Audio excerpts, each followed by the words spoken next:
Welcome to Backwater Casting. I'm your host, Rick Greene. On today's show, we're fishing one of my favorite smallmouth lakes just outside of Fredericton, New Brunswick. My guest today is my friend and fellow tournament angler, Paul Michaud.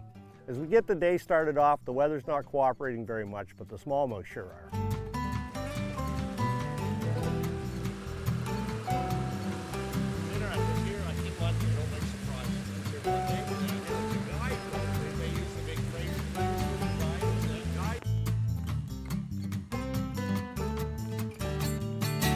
A white perch.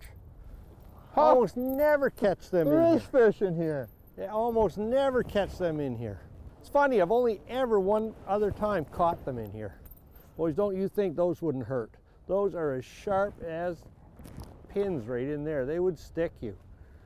Anyway, little white perch. That's only the second time I've ever run into them in here. There we go. First smallmouth of the day. He looks, is he, no he's not. He looked really skinny, but he's like, oh, come on. it almost like he looked spawned out, but he couldn't possibly be. Good, there we go. I got that on a Cinco. That's why I didn't feel it'd be smaller than Paul's. Smaller than mine. It'd have to be pretty big. It could still be smaller than mine. It's funny though, I saw that fish come up after that spinnerbait, and I threw in there, and I was sure he picked it up twice, and the third time he had it and I got him. So Paul taught me, slow down. See, he went plastic and he's beating me up, so I went plastic and I caught one too.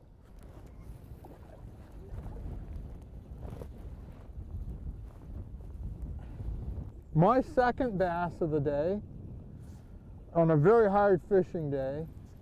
Not quite as big as the first one that Rick thought was small, so. Oh no, I didn't. It's still they're a way nice bigger. bass to They're me. way bigger than what I got. Now that one. Now going back to what I said about that earlier fish looking skinny. Yeah. That guy does not look skinny. There looks like a big difference on the belly. I have pliers here if you need pliers, Paul. The belly on that fish seems to be bigger than that one that I commented on earlier. But none of them would be up to your tournament standards yet, right? No, no, but you know what? If they're pulling your line, it's good. What's your best favorite species? There's some beautiful salmon spots in Quebec on some of the rivers. I've been lucky enough to go to Patagonia and fish for, they're actually sea trout there, but they're the size of salmon. Now doing more bass fishing. Oh! Oh, lunker! I got the lunker. Need more than that. He's a little better. That's a little better. Okay. Oh, come here, come here. There we go. Look at the belly on that guy. Girl, probably girl, maybe full of eggs. I'm going back to this dark colored Cinco that Rick guaranteed would catch us some fish. Nice anyway. That fish hit that so softly I didn't even know it was there. Must have just moved the bait towards me and I went to move it and the line was tight. Maybe that little bit of brightness will help. Green pumpkin. Green pumpkin. Good sign for the future. That fish probably 5, 6 years old though. Yeah? Yeah. Probably they're the smallest slow. one of today. They grow slow.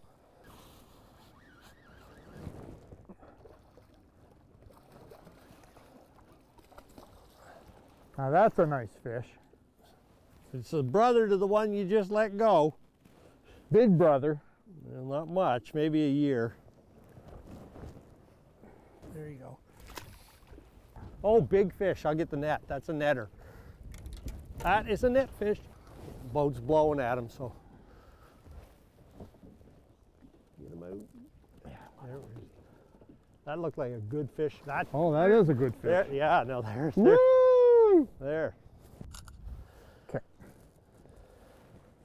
When do you think the spawn will be starting this year? I think right now the water's come up to 60.5 I was here a few days ago and the water was only 57, so it's coming up quite quickly.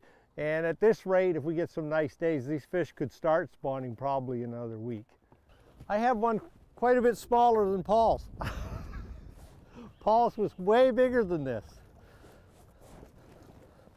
Paul's may have been his mother. He didn't see anybody running for the net. Anyway. It's time for some new bait here. What are you using? That's my bait right there, and it's called melon orange, and it's like a copper flake in a dark melon tube, and very salty, and I've got thousands probably of fish on those baits right there. That was a good solid thump. I don't know what I got yet, but oh, decent. A jumper too. Need the net? I don't think so. He's not as big as that one you had. He's just a little bigger than what I've been used to catching today. I don't know, that's a nice fish. Come on.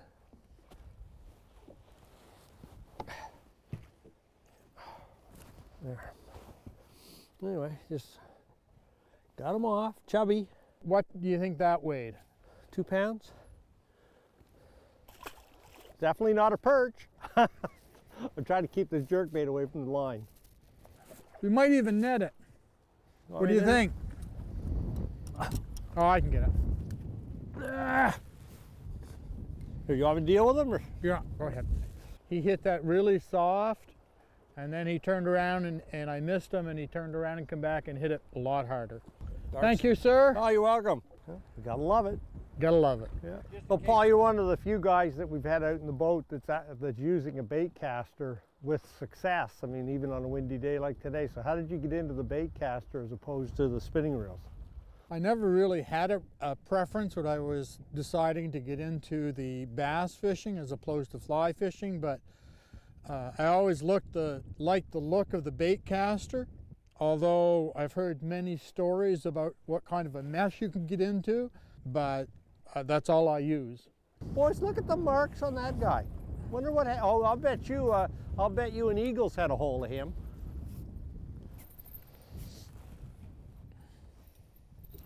Don't you hurt me. Yes, sir. This guy's somewhat rough for the wear. Look at that. I would bet you an eagle's had a hold of him. Yeah, both sides. So I'd say he's had the talons put right to him. Yeah. And got back in the water. Yeah. Well, Paul, why don't you take a sec and tell the folks a little bit about your work history and how you ended up in the boat with me on a weekday. I started out my career working at a bank and worked there for several years. Transferred all around New Brunswick, PEI, and decided to come back to Fredericton, where I met my wife, and left the bank and went to work for Sunbury Transport, where I worked there in the transportation industry. I think I probably worked with Sunbury for 8 or 10 years and had an opportunity to start a greenfield operation with Enbridge Gas New Brunswick. You mentioned a greenfield operation, Paul. What is that? A greenfield operation in respect to Enbridge was starting up a natural gas distribution system, which was quite an opportunity for an accountant. So that's 2 strikes right here. So if you can see that edge, oh, it's a big perch. Look at the size of that white perch. And I worked there for 8 or 10 years. Well, that's why I got bit twice. There's probably a school of them sitting in there. That is a hefty fish right there. Had an opportunity to go into business for myself. Was lucky enough to know someone that was looking to retire from their business. Developed it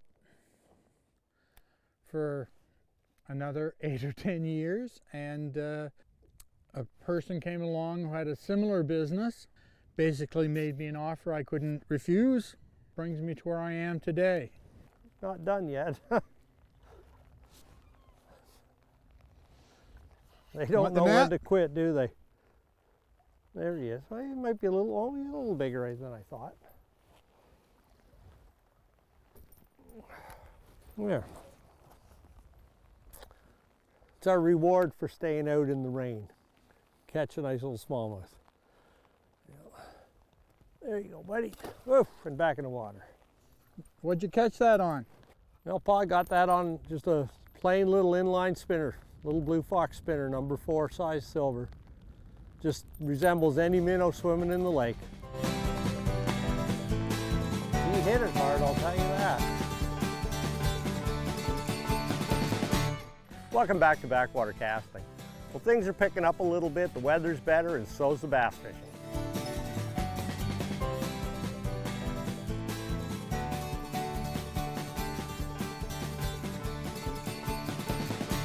I'm going to throw this small blue fox while we go across the flat, just cover some water. I'm going to go a little quicker as we go across here. We can't let Rick get all the fish. He's small, but he's feisty. If he's the first one into the boat, we can't knock that.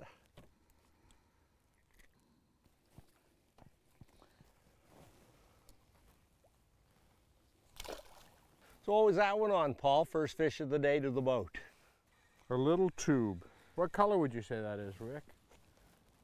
It almost looks like melon orange. Yeah, I would think probably. Yeah, melon orange. Baby bass.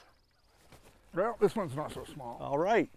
Paul, gone. Gone? Oh, Look, boy, I dropped that. He came back. I let it go right. I just thought he was coming after you. He was. Yeah. Oh, look at them all.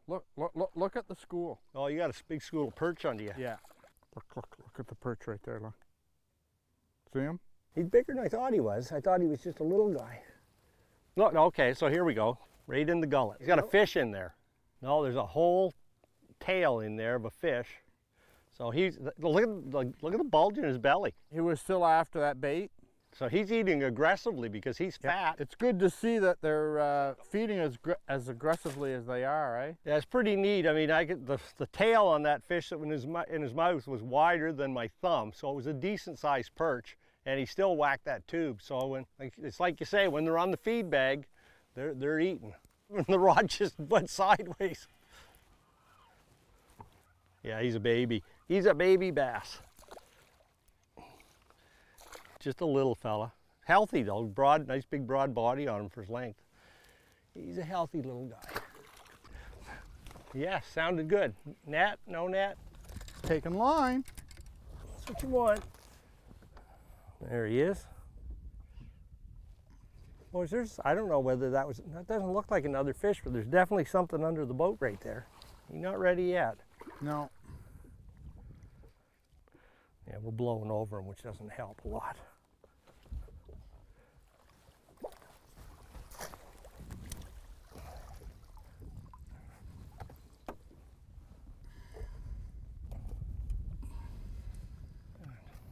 Probably the biggest one today now because he's got a belly. I'm gonna get a picture. Yeah, good fish, Paul. Yeah, nice one. Nice fish. Time to get him back in the water. Thank you. Well, that was one of the better fish today, Paul. What'd that one come to the boat on? That was a mystery black sparkle Cinco. Your fish came out of about 7.5 feet of water there, so that was a good fish and a good cast. Nice time to turn around and throw the other way. I have to go see if there's another one out there. Is that a new secret weapon? Well, we got a lot of shallow pads in here behind us, and I would like to just go through it quickly. So I'm going to put this zoom toad on, and I could just buzz it right across those pads. It comes back relatively weedless most of the time. I'm just going to tie her on with a basic Palomar knot. There's a screw on this thing, a little corkscrew affair that goes into the nose of the bait. And I try and make sure to keep the knot above that so that moves freely. And wet the knot when you pull her down. You take the little corkscrew affair and you put it in the nose and twist her on. So now it's free swinging on the corkscrew and still not on the hook. And then you just bring the hook in underneath. So I got the hook through, and I'm going to just pull the bait ahead a bit and just come back over the point, so it puts the point of that hook right in the plastic. I'm gonna give her a shot and see what happens. It's not a secret anymore, that's right. Yeah, he might have... Coming right at the boat. There he is. No, he's about the same as the other one I had. Maybe not even. I guess I was getting hit by so many of those 12-inchers in the perch that he felt like he was really big.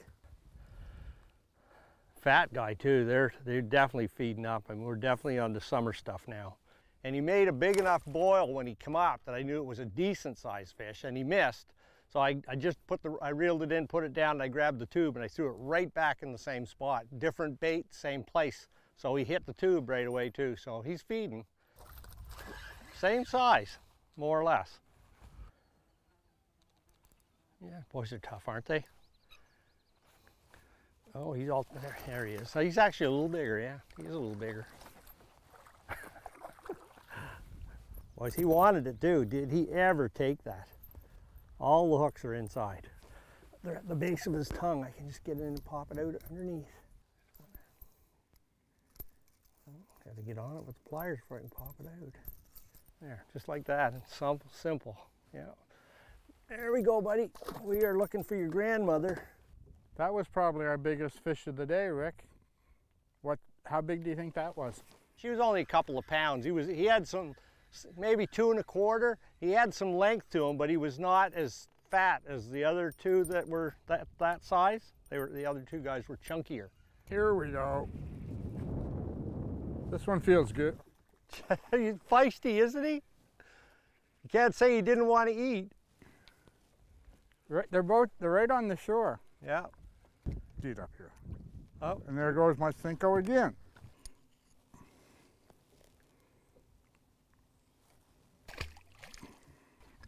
He's all right. Oh, there's another one underneath him, Paul. Get a line right down on me. I'll hold him here. Yeah. I'm just gonna try and hold that fish deep. His buddy was right underneath him. See if we can pull a double. Oh, something bit it. Something hit you? Yeah.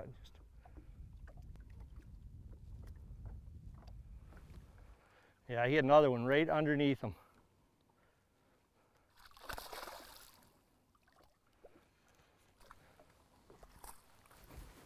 Not a monster, but good nonetheless. A fat one anyway. Come back when you're 5 pounds. He hit it though, didn't he? Yeah, he did. You give it a Not whack. hard. He just sort of nibbled at it and took off. Yeah. That's something that we always are doing in tournaments. If one guy's got a fish coming to the boat, we're always watching the water, and I always have a tube tied on because it sinks faster than a Senko. Now in that case, you already had the Senko in your hand, which makes sense to drop it. But typically, if I'm going to throw on one, I've got a tube. He's not super big, but he thinks he's tough.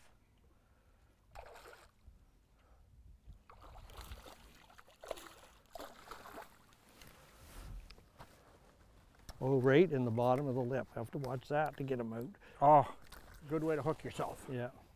Barbless. No barb. Big belly again too, they're really feeding up.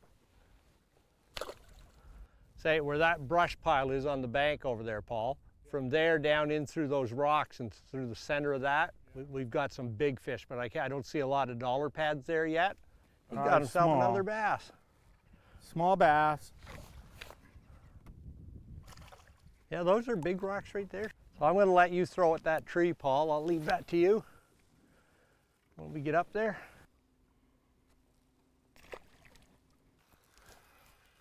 The trick may be not moving because we're just parked. Same size as the other one though, basically. He felt bigger when he hit. Caught in the bottom lip. Yes, sir.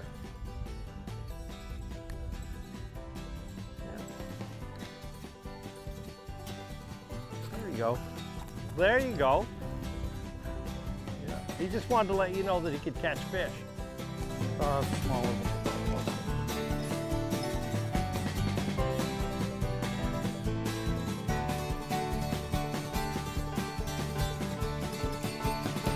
Welcome back to Backwater Casting. In this part of the show, my guest Paul and I are wrapping up a great day of smallmouth bass fishing. He's a pound, but there was another one that went back towards that grass. Just right straight in front of me towards that grass, Paul. Look, look, look.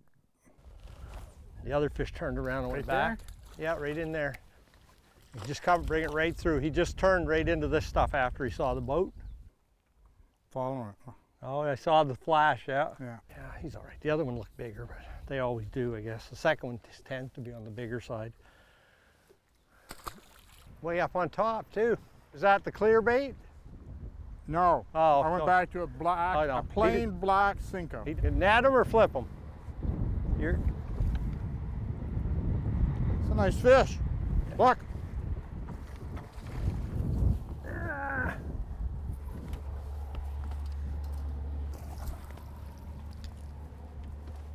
Thanks, Rick, for the assist. We give you the assist. Okay. I got that on a plain black Cinco. And I put in, and it worked, so I just simply put another black one on. If it works, why change?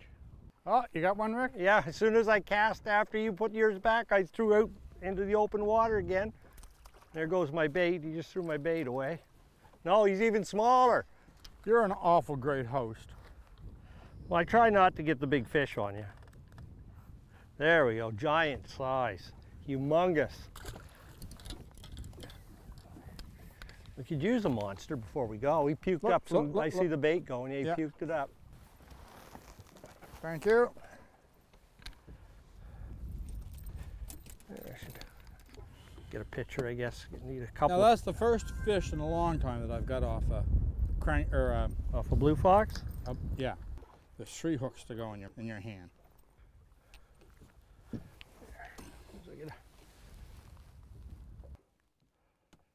What do you think, Rick? £1.5 to £1 3/4. Paul, what'd that one come to the boat on? Black Cinco. All black, no speckle.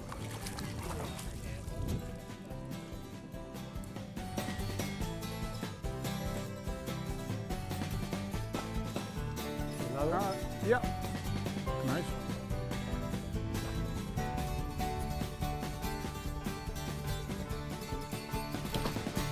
Yeah, nice one in a while.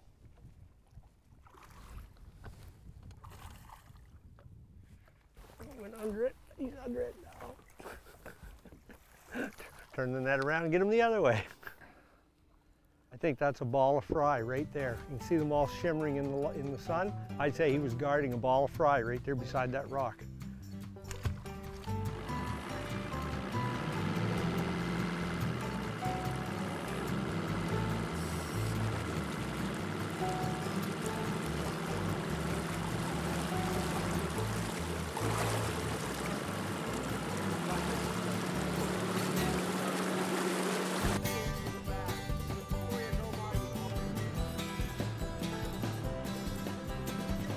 Paul, thanks for coming out with us twice. Thank you.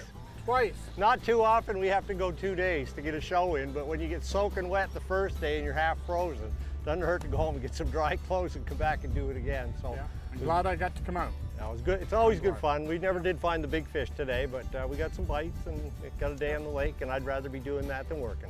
Any day. Anyway, my pleasure to have you out. Yes, We'll do and this thanks again. again. It was a beautiful boat, a beautiful day, and good company. Yeah, good stuff. Yep.